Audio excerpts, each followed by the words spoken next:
Let's start with an inferior view of the skull, looking at the occipital bone.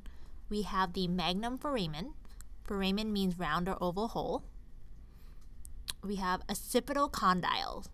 Condyle means rounded projection.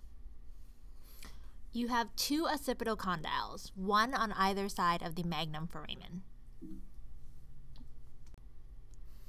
If we move to the temporal bone, we have the external acoustic meatus, which leads to your eardrum.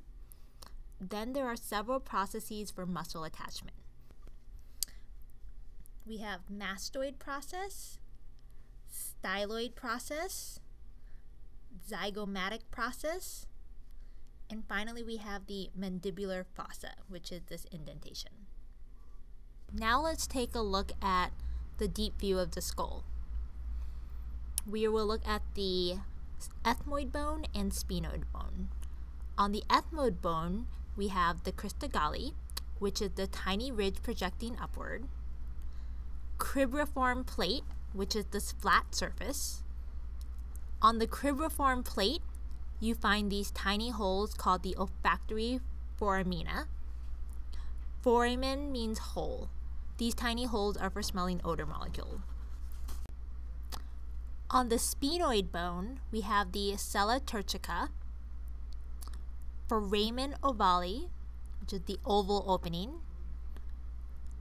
optic canal, which is the opening to the eye socket.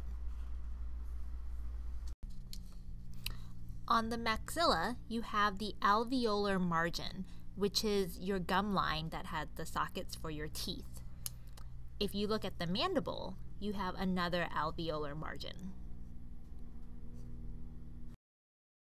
Let's continue with the mandible from a lateral view. Here is the ramus,